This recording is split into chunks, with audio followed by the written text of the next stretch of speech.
Who wouldn't love to live in an alternate car universe? Picture yourself behind the wheel of a Chevrolet Sonic ZR1, or rotary Miata, or a Ford Focus RS. Wait, they did bring that to the States, and our spines are still recuperating.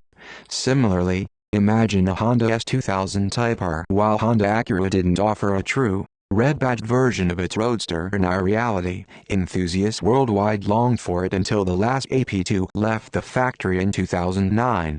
The late-period club racer, Type S version didn't quite scratch that itch.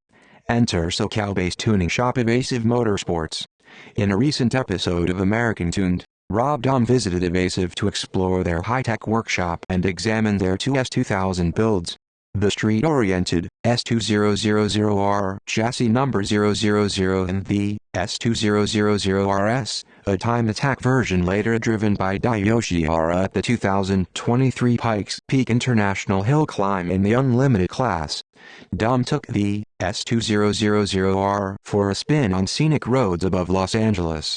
The S2000R boasts a Type R Correct Championship white paint job and several clever exterior modifications, including a 20th anniversary edition front bumper, carbon fiber hood and trunk lid, and spoon arrow mirrors. The interior exudes Type R ambience with carbon Recaro seats, an Alcantara-rich dash, and carbon door panels. Under the hood lies a surprise for Honda purists.